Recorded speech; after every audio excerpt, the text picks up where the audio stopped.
Olá, sejam todos bem-vindos à nossa EB Online. É um prazer tê-los aqui novamente. Chegamos à aula de número 2. Mas antes de iniciar, deixa eu fazer algumas considerações importantes. Primeiro delas, esse conteúdo é produzido para lhe auxiliar no seu estudo sobre a Palavra de Deus. Por isso, eu peço que você reserve um tempo para fazer isso. Se precisar, assista esse vídeo novamente. Além disso, aqui na descrição do vídeo, existem 3 coisas para lhe auxiliar no seu aprendizado. Primeiro, nós temos um cronograma da aula.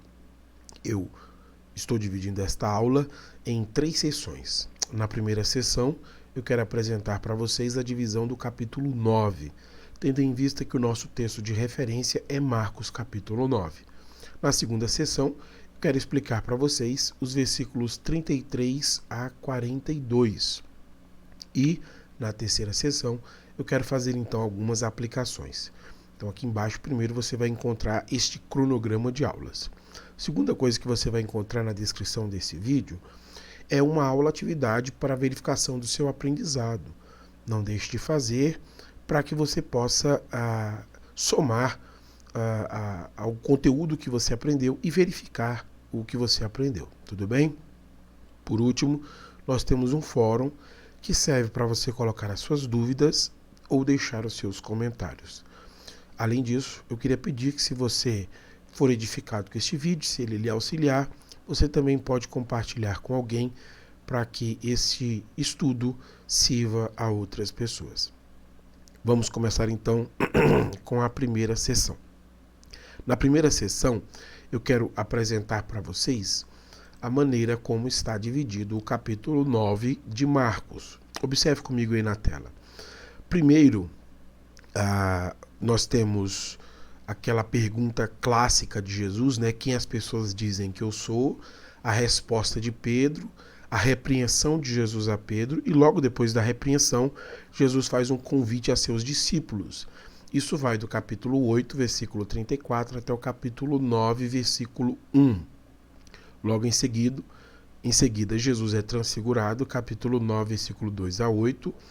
Do versículo 9 ao versículo 13, o Filho do Homem e o retorno de Elias é nos apresentado. Depois do versículo 14 até o versículo 29, Jesus realiza um exorcismo difícil. Penúltimo, do versículo 30 e 32 ao 32, há uma predição da segunda paixão de Cristo. E por último, o capítulo 9 encerra com os ensinos de Jesus sobre o discipulado, versículo 33 a 50. O foco do nosso estudo hoje é nessa última parte, os ensinos de Jesus sobre o discipulado, versículo 33 até o versículo 50. Eu desejo explicar a vocês, por uma questão de tempo, apenas os versículos 33 a 42. Mas vocês conseguem perceber que ele está dentro destes ensinos de Jesus sobre o discipulado. Tudo bem? O que você precisa saber aqui, nessa última parte do capítulo, que vai do versículo 33 até o versículo 50? Na primeira vez em que Jesus fez uma predição sobre a sua paixão, no capítulo anterior, capítulo 8, versículo 31, essa predição aconteceu logo depois de Jesus perguntar aos seus discípulos quem ele era. Pedro responde que ele é o Cristo, o Filho do Deus vivo, e Jesus prediz então a sua paixão, que seria necessário que ele fosse morto. Essa predição ela vai ser acompanhada por um erro por parte dos discípulos. Versículo 32 e 33, no capítulo 8, Pedro repreende Jesus, e isso resulta naquilo que nós conhecemos como sendo uma repreensão muito severa de Jesus a Pedro, onde Jesus se vira para ele e diz: afaste-se de mim, Satanás. Por que isso é importante você saber isso? Porque aqui no capítulo 9, essa mesma estrutura vai se repetir. Pela segunda vez, Jesus vai fazer uma predição sobre a sua paixão, e logo após essa predição, haverá um novo erro cometido por parte dos discípulos, que é que vai resultar nos ensinamentos de Jesus sobre discipulado, do versículo 33 ao versículo 50. Então, esse texto que nós vamos ler, que nós vamos estudar hoje, está relacionado ao erro dos discípulos de não compreenderem as implicações da paixão de Jesus na sua própria vida. Já que Jesus precisa morrer, isso tem implicações para o nosso ministério apostólico, para a nossa vida como discípulo de Jesus, e eles não conseguem fazer essa associação. Então é isso que nós veremos nos ensinos de Jesus sobre o discipulado. Vamos começar então, segunda sessão. Eu começo a explicar para vocês o versículo 33 a 42. Vamos começar com o versículo 33 e 34. Depois de chegarem a Cafarnaum e se acomodarem numa casa, Jesus perguntou aos seus discípulos: sobre o que vocês discutiam no caminho? Eles não responderam, pois tinham discutido sobre qual deles era o maior. Se no capítulo 8 Jesus pergunta quem as pessoas dizem que ele é, aqui a pergunta de Jesus é sobre o que eles estão discutindo. Então Marcos começa nos dizendo que quando eles chegaram em Cafarnaum, Jesus pergunta a eles o que é que eles estavam discutindo durante o caminho. Mas veja que Marcos não especifica para a gente onde aconteceu isso. Se foi na casa de Pedro, se foi na casa do próprio Jesus ou em outra casa. Porque o foco de Marcos aqui não está onde aconteceu isso. Mas o foco de Marcos está no que está acontecendo. Então não é na casa de quem aconteceu, mas o que está acontecendo, o que fez com que esses discípulos discutissem. E sobre isso que aconteceu, Jesus indaga para eles: sobre o que vocês discutiam no caminho? E eles não responderam. Esse silêncio dos discípulos revela que eles estão muito cientes que Jesus não aprovaria aquela discussão. Não aprovaria porque o assunto da discussão tinha a ver sobre a grandeza humana. Qual deles era o maior? Veja como Jesus lida então com essa discussão sobre a grandeza humana. Versículo 35 ao 37. Jesus se sentou, chamou os 12 e disse: quem quiser ser o primeiro, que se torne o último e servo de todos. Então colocou uma criança no meio deles, tomou-a nos braços e disse: quem recebe uma criança pequena como esta em meu nome, recebe a mim. E quem me recebe, não recebe apenas a mim, mas também ao meu Pai que me enviou.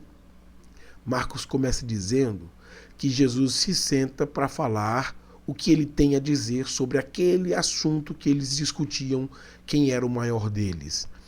Ao especificar que Jesus está se sentando, Marcos tenta mostrar que Jesus está assumindo um papel de mestre. Porque costumeiramente é assim que os mestres faziam para ensinar os seus discípulos. Então, ao colocar Jesus tomando um assento para falar, Marcos está especificando que este costume de época está sendo feito por Jesus. Ele está assumindo o lugar de um mestre para ensinar seus discípulos sobre aquilo que eles estavam discutindo. E o que Jesus faz então, depois de estar sentado e tomando a posição de um mestre para ensinar, é citar para eles um ditado. Essa frase que aparece aí no versículo 35, que está entre aspas, é o que Jesus está ensinando. Veja novamente aí: quem quiser ser o primeiro, que se torne o último e seja servo de todos. Então Jesus cita um ditado, e este ditado é ilustrado no versículo 36 por uma parábola. Mas você sabe o que são as parábolas? Geralmente as parábolas que aparecem aqui no texto bíblico são histórias retiradas do cotidiano que são contadas com o intuito de tirar valiosas lições. Então o que Jesus faz é ilustrar este ditado do versículo 35 com uma parábola do versículo 36 para tirar lições disso que ele deseja ensinar. E aí Jesus coloca então uma criança no meio deles e pronuncia o versículo 37. Então Jesus está ilustrando com esta parábola e diz a eles: Quem recebe uma criança pequena como esta em meu nome, recebe a mim. E quem me recebe, não recebe apenas a mim, mas também ao meu Pai que me enviou. Aqui, eu preciso colocar um comentário do Stein sobre o contexto histórico para nós compreendermos precisamente o que Jesus está dizendo. Sem entender esse contexto histórico, a gente não entende o objetivo de Jesus, o alvo de Jesus e o que ele está ensinando aos seus discípulos. Então preste atenção nesta leitura. O significado de Marcos 9,37 é melhor compreendido à luz da posição das crianças no mundo antigo.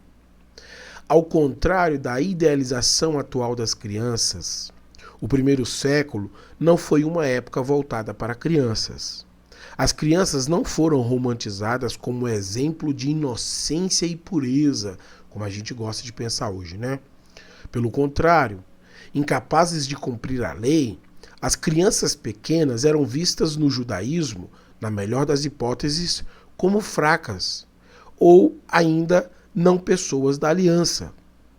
Assim, receber pessoas tão insignificantes significava humilhar-se e tornar-se o último e o servo de todos. Então deixa eu explicar para vocês essa questão de contexto histórico, que ela é muito importante. O que está sendo dito aqui pelo Stein é muito importante para nós compreendermos essa passagem bíblica. Ao invés de uma visão romântica, né, que pensa a criança como um exemplo de inocência e pureza, na Palestina do primeiro século, ser uma criança era sinal de debilidade. Era sinal de debilidade porque se entendia que as crianças eram incapazes de cumprir a lei.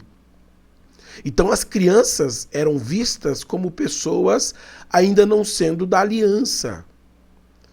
É isso que Jesus está chamando a atenção. Agora, sabendo desse contexto histórico, vamos ler a passagem novamente para a gente compreender o que Jesus está colocando. Veja comigo então. Quem recebe uma criança pequena como essa em meu nome, recebe a mim. E quem me recebe, não recebe apenas a mim, mas também ao Pai que me enviou. Jesus está dizendo que receber pessoas tão insignificantes exigiria uma certa humilhação pessoal. Para que isso acontecesse, uma pessoa precisaria se ver como um servo de todos, a última na escala social. Pois receber uma criança envolve exatamente se humilhar e servir aqueles que geralmente ou normalmente deveriam servi-lo. Então, de forma prática, o que Jesus está dizendo é que, ao invés de vocês se considerarem os melhores, que merecem ser servidos, que vocês se considerem servo de todos. Mas observe que interessante. Apesar do discípulo se rebaixar a uma classe social inferior para que ele possa servir a todos, quando o discípulo faz isso, ele não deve ser visto pela sua própria classe social, mas pela classe social daquele que o enviou. E é por isso que Jesus diz, quando vocês receberem uma criança, quando vocês receberem aqueles que se colocam como inferiores, vocês estão recebendo a mim. Então esse ditado do que Jesus está dizendo é um ditado, em uma compreensão muito comum no mundo antigo, que um emissário ele deve ser tratado com o mesmo respeito e dignidade daquela pessoa que o enviou. O ponto, portanto, que Jesus está focalizando é que para o discípulo poder servir a todos, ele precisa se colocar abaixo da classe social de uma criança, que é essa que disse a vocês. Uma criança que é tida ali como alguém que não faz parte da lei, porque tem incapacidade de seguir a lei. Se o discípulo for servir a todos, ele tem que se considerar abaixo da criança. Não tem a ver com uma visão romântica dos nossos dias, né? Da criança ser sinal de pureza, não tem nada a ver isso. Tem a ver com você se colocar como inferior a todos, para que você possa servir a todos. O menor na escala social judaica era a criança. A pessoa que está querendo ser um discípulo de Jesus, precisa se colocar abaixo da classe social menor do judaísmo, que era a criança. E ele faz isso exatamente com o intuito de servir os menos favorecidos ou a todos. Ele precisa ser servo de todos e, para isso, ele não pode se considerar alguém de status social elevado. O que Marcos faz, então, é ilustrar de forma muito prática isso que Jesus acabou de fazer, de ensinar. Isso que Jesus acabou de ensinar vai ser ilustrado e vai nos permitir compreender um pouco mais claramente. Veja comigo, então, versículo 38 a 40. João disse a Jesus: Mestre, vimos alguém usar seu nome para expulsar demônios. Nós o proibimos, pois ele não era do nosso grupo. Não o proíbam, disse Jesus. Ninguém que faça milagres em meu nome falará mal de mim a seguir. Quem não é contra nós é a favor de nós. Marcos começa ilustrando essa questão que Jesus acabou de ensinar, citando um incidente que envolve um exorcista desconhecido. Ele é desconhecido porque é alguém que não era associado aos discípulos. Apesar disso, ele está expulsando demônios e faz isso com sucesso. E faz isso com sucesso em nome de Jesus. Os discípulos então respondem a Jesus: como ele não é um dos nossos associados, nós o proibimos, porque ele não era do nosso grupo. E Jesus responde para eles: olha, não façam isso, não proíbam. Quem não é contra nós é a favor de nós. O ministério, como o desse exorcista, traz glória ao nome de Jesus, não deve ser impedido, mesmo quando ignoram nós, porque o importante é ele, não nós. Isso então complementa para a gente a conexão com aquilo que acabou de ser dito. Mesmo um discípulo de Cristo, uma pessoa desconhecida, está expulsando demônios em nome de Jesus. Apesar de ser desconhecida, ela faz isso em nome de Jesus. Por isso, essa pessoa representa o próprio Cristo naquilo que faz. E por isso que os demônios se submetem a ele. Olha que interessante. Ao invés de estar sendo servido por ser um discípulo de Jesus, ele está servindo outros. Mas essa outra pessoa que ele está servindo é um homem indigno. Não é um homem respeitável. É uma pessoa que está possuída por demônios. Será que uma pessoa de um status social tão baixo deveria ser servida por alguém? Marcos está indicando que sim. Ao se colocar como servo de todos, o discípulo de Jesus decide servir até os indignos, até aqueles que são possuídos por demônios. Então o que Marcos está nos ilustrando é que de forma bem prática é assim que um discípulo deve fazer. Ele é desconhecido, ele não faz parte do grupo, mas ele tem representatividade porque ele faz isso em nome de Jesus. E mesmo sendo desconhecido, para poder servir pessoas indignas, ele se colocou abaixo do pior status social. E aí Marcos ilustra mais uma vez, mostrando como Jesus conta um ditado a respeito de dar um copo de água. E aqui essa ilustração, portanto, é a final que eu quero explicar a vocês, porque vai trazer bastante luz para o que nós estamos vendo. Veja comigo o versículo 41 e 42. Eu lhes digo a verdade. Se alguém lhes der um copo de água, porque vocês são seguidores de Cristo, essa pessoa certamente será recompensada. Mas, se alguém fizer um destes pequeninos que confiam em mim cair em pecado, seria melhor que lhes amarrassem ao pescoço uma grande pedra de moinho e fosse jogado ao mar. Nesse ditado, por que uma pessoa deu um copo de água a outra pessoa? Porque ele é um discípulo de Jesus. De igual maneira, nesse ditado, por que uma pessoa decidiu fazê-la tropeçar? Porque ele é um discípulo de Jesus. Então, em ambos os casos, Jesus está tratando sobre a forma como seus discípulos são tratados por outras pessoas. Essa advertência de Jesus serve para dizer que, apesar dos seus discípulos se tornarem os menores na escala social, pois esse discípulo está disposto a servir até os indignos, apesar disso, as pessoas, ao receberem esse discípulo, estariam recebendo o próprio Cristo, e Jesus diz que o próprio Deus. Portanto, ao rejeitar o discípulo de Jesus, a pessoa também está rejeitando a Cristo e também está rejeitando a Deus. É nesse sentido que o que Jesus está dizendo de fazer um crente tropeçar diz respeito exatamente àquilo que é feito contra o discípulo. Se nós pegarmos o exemplo anterior deste exorcista desconhecido, ao proibirem aquele exorcista desconhecido de representar Cristo aos indignos, ao dizerem para ele não fazer, aqueles discípulos estavam se tornando como pedra de tropeço. Isso porque, ao fazer com que um discípulo perca a sua compreensão sobre a sua condição social, ele é um servo de todos, mas começar a elitizar ou restringir a representatividade do evangelho, os discípulos ficam como estes homens de Cafarnaum, discutindo quem é maior. É isso que é servir de pedra de tropeço.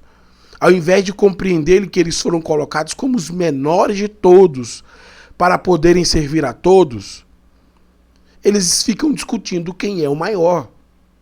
O que Jesus faz então é dizer que as pessoas que induzem a essa compreensão errada, Deus tratará com um juízo mais severo no dia final.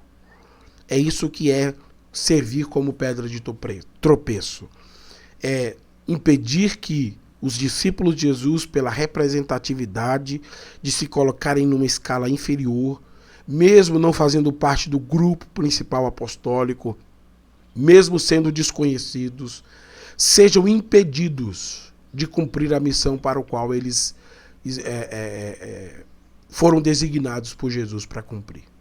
Bom, tendo explicado a vocês, eu gostaria então de passar para a última sessão, que é a aplicação. Eu queria fazer algumas aplicações sobre como nós somos desafiados por esse texto a considerar isso que Jesus está ensinando. Primeira aplicação. A honra do discípulo não está no seu status social, mas na representatividade daquele que os enviou. Isso que Jesus está dizendo merece uma reflexão profunda por cada um de nós. Como você acha que você será honrado? Recebendo um status social mais elevado dentro da sociedade ou dentro do grupo religioso? Pelo que Jesus está nos dizendo, nós devemos nos sentir honrados exatamente pela representatividade. Eu represento o próprio Jesus aqui. Então não é o status social, porque o status social me impede de alcançar e de servir a todos. Nós começamos a restringir quem pode ou quem não pode ouvir o evangelho. O status social faz com que o evangelho se torne um evangelho das elites, ou do grupo que a gente gosta. Você consegue imaginar isso? A gente pensando construir uma igreja de pessoas que a gente gosta, de pessoas que a gente tem afinidade. Isso não é o evangelho. Isso é um clube ou uma seita. Porque o evangelho, ele é para todos. E para que nós possamos alcançar a todos, nós devemos aceitar a honra de rebaixar a nossa própria classe social para nos tornarmos servos de todos e assim podermos representar a Jesus.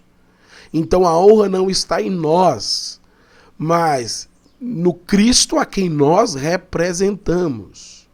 É muito importante você entender isso. Segunda aplicação.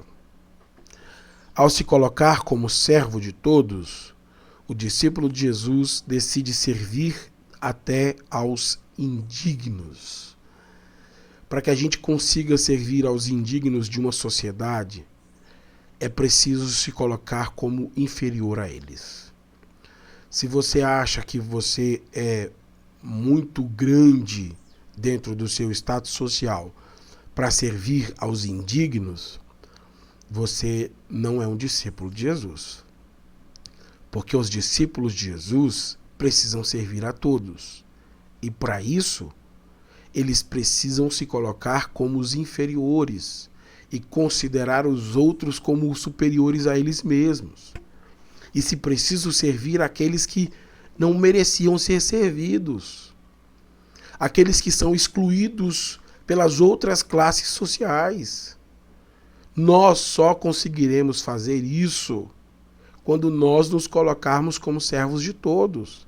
Aí o evangelho estará acessível a todas as pessoas, quer sejam ricas ou pobres, quer tenham casa própria ou não, quer tenham carro ou não, quer sejam pessoas de bem, quer sejam marginais sociais. O evangelho precisa estar disponível a todos. E para isso, nós precisamos nos colocar como servos de todos. Senão, nós começamos a selecionar as pessoas que vão entrar no grupo pela nossa preferência social.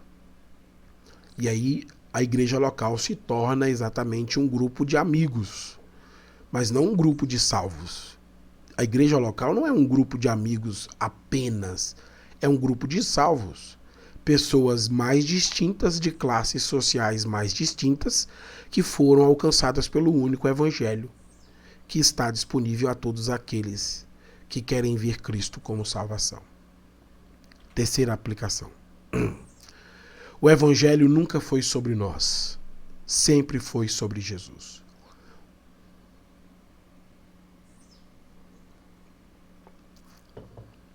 O evangelho não tem a ver com o seu carro, com a sua casa, com os seus interesses. Isso não é evangelho.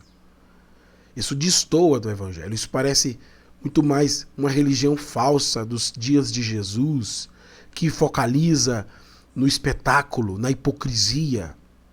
O evangelho não é assim. O foco do evangelho é Cristo, não sou eu. Não é ser desprezado, não tem a ver comigo ser desprezado. Não é sobre isso. É sobre Cristo ser conhecido. Então, quando você está pensando na sua reputação, porque você vai se colocar abaixo do que você acha que é, você está pensando que o evangelho é o seu nome, é a sua reputação. Isso não é evangelho. O evangelho sempre foi sobre Jesus Cristo. E se for preciso tornar Jesus conhecido às pessoas mais indignas, nós precisamos estar entre elas. Não é por isso que Jesus foi criticado?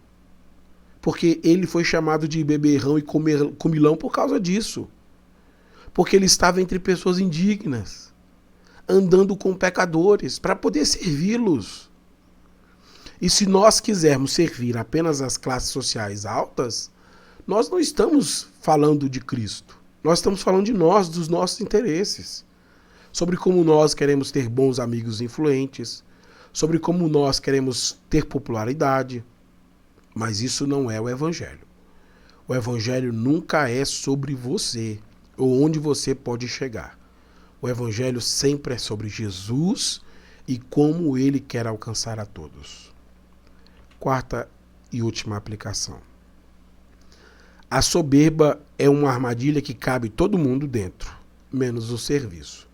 Se você quiser ser esta pessoa que pensa bem de si mesmo, que é orgulhoso, a soberba cabe todo mundo dentro. O pobre, o rico, o excluído. A soberba é para todo mundo. Mas tem uma coisa que não cabe dentro da soberba, que é o serviço. Porque se você quiser servir, você não pode ser soberbo. Porque se você for soberbo, você não serve, você distribui favores. Você conseguiu ver a diferença? Quando nós estamos tomados pela soberba, nós distribuímos favores às pessoas que nós achamos que merecem. Eu vou fazer isso pela pessoa porque ela merece, porque um dia pode ser que tenha um interesse comum entre nós. Isso é distribuir favores. Isso não é o evangelho. Então você está criando um networking, uma rede de amigos ou de interesses pessoais. Olha, para a sua vida pessoal você pode fazer isso. Para a sua vida pessoal, conduzindo como um pagão, fique à vontade. Mas para o evangelho de Jesus, não dá. Por isso mesmo que Paulo escreveu, 1 Timóteo 3, que Timóteo não deveria separar nenhum novo convertido a diácono. Porque o problema da soberba é um problema muito grande. Como é que um diácono vai conseguir servir a todos se ele está pensando em categorias sociais? Como é que um cristão vai se colocar como servo de todos se a soberba não o permite? Dentro da soberba cabe tudo. Cabe todos os seus sonhos, todos os seus projetos. Só que dentro da soberba não cabe o serviço. Por isso, você tem que escolher onde você deseja se situar. Dentro do chamado de Jesus para que nós possamos ser servo de todos, ou dentro da soberba que cria networking com outras pessoas pensando nos seus interesses pessoais. A diferença é que um é o evangelho, o outro é a sua compreensão de mundo. O grande desafio de Jesus é rompermos com uma compreensão de mundo elitista e pensarmos num evangelho onde nós somos servos de todos, até daqueles que são considerados como indignos. Eu espero que este conteúdo lhe auxilie. Minha oração a Deus é que você possa ser abençoado por Cristo com essas palavras e refletir profundamente sobre o chamado de Jesus à sua vida. Semana que vem eu espero você. Até a próxima aula, então.